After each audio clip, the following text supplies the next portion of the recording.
Навчальний Доброго дня. Такі навчальні Так? Класно. Так, дякую. Можна сідати? Сідайте. Я вас запитав. Радий, що я студент. Дуже приємно бути тут. Напевно, у мене немає такого довгого шляху, як у вас, 30 років в Сумському університеті, тому я тут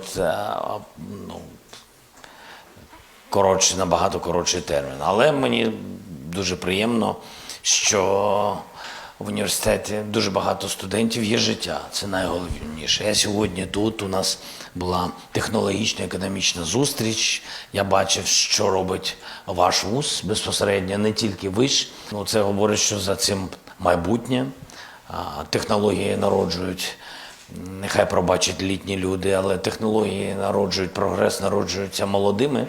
А досвід він приходить пізніше, і тому хотів би вам подякувати за те, що ви в Україні, що ви тут навчаєтесь, допомагаєте. Це віра в те, що наші військові, наші герої захищають не тільки землю, а захищають живу землю. Жива земля – це земля, на якій живуть люди. Ви дуже важливі люди, бо ви є майбутнє. Тож, приємно бачити всіх. Я так можу дуже довго говорити, тому краще, напевно, бути в живому діалозі. У мене питання з приводу мобілізації.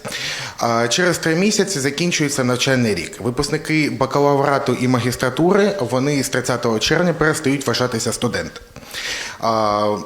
Ця інформація передається до ТЦК, звісно, після чого вони бажають вступити на аспірантуру, інтернатуру, магістратуру. Так, і цей термін впродовж 2 місяців, де вони є незахищеними. Чи можна якось цей момент передбачити в законі про мобілізацію? Дякую. Дуже дякую за ваше запитання. По-перше, що стосується загальної мобілізації, яка сьогодні є і з першого дня є війни. Вона поки що не змінювалась в тому чи іншому напрямку. Принаймні головні, принципові, загальні речі. Тобто вони, я думаю, якщо вони не мобілізаційного віку, вони ніяк не підпадуть під мобілізацію. Так діє закон. Я розумію, що дуже багато різної інформації. Вона провокативна, вона неправильна. Вона неправильна – це все одно негативна. Навіть якщо інформація комусь подобається, якщо вона нечесна, вона негативна. Тому що вона спрямовується на роз'єднання суспільства, на відокремлення цивільного суспільства від військових, на розділення нашої держави. В цьому зацікавленість може бути тільки у ворога. І, на жаль, іноді політичні діячі і медійники, на жаль, ми повинні зрозуміти, що блогери тощо награють ворогу дезінформаційно. Ніхто не каже, що вони його підтримують, але ми точно знаємо, що вони награють, тому що вони підтримують ту чи іншу неправдиву інформацію. Сьогодні є загальна мобілізація в Україні, цей закон діє, він не змінений з точки зору віку. Ви знаєте, що є запити на зміни, і відповідне законодавство було проголосовано в Верховній Раді, зменшення віку з 27 до 25, але це точно не стосується 22, 23, 24 тощо років. Тим більше це не стосується, я знаю, зараз новий наратив, що когось 18-річних будуть мобілізувати. Ні, ви ж розумні. Ви ж молоді, ще раз, при всій повазі, ви ж, як молоді люди, які знають не тільки, що в комп'ютері є вкил і викил, правильно? Які знають, що можна зайти в інтернет, можна почитати офіційні сайти, і TikTok – це найкраща книжка в світі.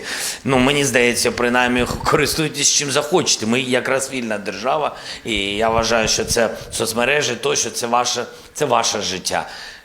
Особисте, але є офіційні дані, є законодавство, ви вмієте читати, слава Богу, швидко. Поцікавтесь, не вірте наративам. Зараз спостерігається старіння населення, тож і... Що спостерігається? Старіння населення зараз спостерігається в Україні, а також різкий рівень народжуваності. Як держава планує стимулювати підвищення народжуваності? Дякую. Напевно, ви відповідь молоді, у вас. ви повинні краще знати, як це робити. І я думаю, що тут питання номер один в безпеці. Я думаю, найбільший стимул – це безпека. Що далі з дитиною? Що робити? І треба не тільки фінансово стимулювати, тому що фінанси, на мій погляд, вони допомагають, але вони не стимулюють у час війни саме народження. Допомогу так, але народження, мені здається, тільки в безпеці, тільки в тому, що є укриття, є безпечна школа, нова українська школа, і є укриття в школах, є укриття в садочках і є протиповітряна оборона. Тобто є те, що загалом повинна робити держава з партнерами, це новітні технології щодо ППО і свої вітчизняні системи. І це множити щоденно і інформувати суспільство про це. Але суспільство, ви ж розумні, ви ж самі бачите. Якщо стріляють, вони стріляють, і якщо воно не падає і це збивається, це говорить про те, що окей, у нас є відповідні мобільні вогневі групи, достатня кількість і системи ППО. А якщо прилітає, то значить, що безпеки з неба поки що немає. І це має вплив, мені здається, на народженість. Взагалі, я розумію, що закінчиться війна, буде бум. Я в цьому впевнений, будуть люди повертатись, впевнені в завтрашньому дні і впевнені в майбутньому, в Україні. Я просто не маю права, ви студенти, я просто не маю права так сказати. Давайте. Я просто, не дуже етично, скажімо так. Є кілька країн в світі, які дійсно працювали над програмами 3+ дітей. Саме через те, що зменшувалось прям сильними хвилями населення, кількість населення. Тому може і програми потрібні, і ще якісь додаткові. Таке досить цікаве питання, особливо для медичного інституту. Наш факультет... Сам себе оцінив. У мене досить цікаве питання. Я погоджуюся. Зараз, хвилинку. Питання полягає в тому, що ми як медичний інститут навчаємося на очній формі навчання. Медичний інститут – це перш за все наука. Але є таке поняття, як академічна мобільність, і для студентів медичного інституту, особливо чоловічої статі, це поняття дуже важливе. Тому що зараз в межах проєкту академічної мобільності за кордон беруть тільки дівчаток. Але ж в нас є науковці і хлопці. І для них більш переважною формою навчання за кордоном є форма онлайн. Але я вважаю, на мою думку, форма онлайн – це не є доречною формою для науковця, щоб отримати досвід за кордоном і також поділитися своїм досвідом, який ми набираємо під час навчання в тому самому навіть інституті. Тому таке цікаве питання. Як можна покращити життя студентів в умовах академічної мобільності, особливо чоловічої статі? Дякую. Мені здається, що це не перший раз звучить таке запитання. Да? А Міністерство освіти не запропонувало рішення. Я думаю, що це несправедливе обмеження. Якщо ви не мобілізаційного віку, я не розумію, яка різниця, яка стать у людини.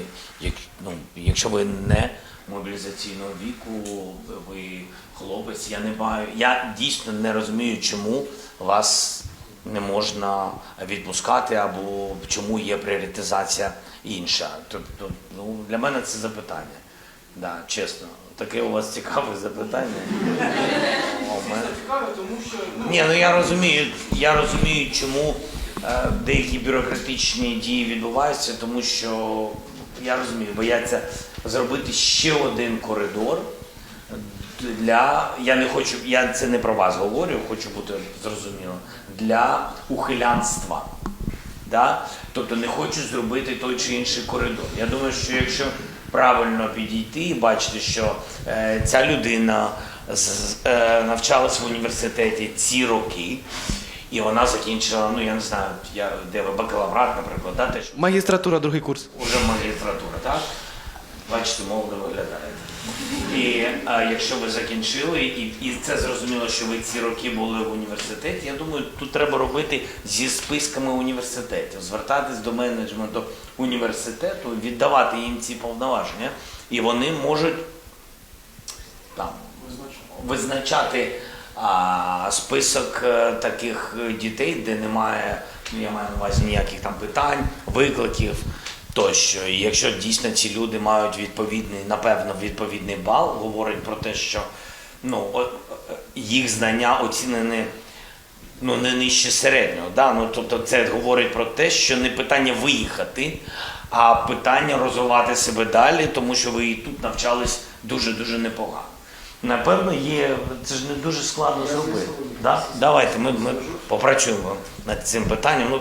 Принаймні попросимо Міносвіти, прем'єра підготувати варіант. А в мене питання з приводу правок, які хочуть ввести з цього року на правила вступу в інтернатуру. Чи, на вашу думку, не вважаєте ви краще відстрочити ці правки для тих студентів? Які там правки? Ой, їх буде дуже багато. По-перше, це те, що дуже нас турбує, це нам заборонили як бюджетникам вступати на платну контрактну інтернатуру. І аргументуючи це тим... Вже заборонили? Чи пропонують? Пропонують. От через 15-го наче числа будуть вже внесені ці правки. Чекають, поки це наші... зміни до законодавства, чи це урядові якісь Цього кроки? не скажу. В п'ятницю виступало МОЗ, ми були на цій конференції, вони представляли там ці правки. Окей. І вони сказали, що це рівноправ'я, і ще додали те, що Так, ті що там студенти що вам не можна в інтернатуру? на контрактну форму навчання. Тому що ви Тобто я вступаю на бюджетну інтернатуру, не маю права відмовитися, навіть якщо мене ця спеціалізація не подобається. Я хочу, допустимо, вступити на контрактну, але мені А в чому різниця? Просто скажіть. не подобається мені спеціалізація. Тобто нам будуть пропонувати їх не дуже багато, тому що, як сказали, Пане президенте, я думаю, тут діалог дійсно це тільки проект. Міністерство чує, Міністерство охорони здоров'я, Ми Міністерство запитаємо освіти. міністра охорони здоров'я, я можу вам, оце можу пообіцяти. Ми запитаємо, щоб він роз'яснив, що він там хоче зробити і чому, і так далі. Дякуємо вам за те, що ви знайшли можливість. Шановні студенти, давайте подякуємо пану президенту. Дякуємо, до побачення. Дякую.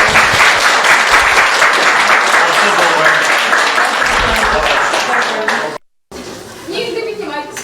Сядьте назад, пожалуйста. Так, зараз, щоб всі було. Так, і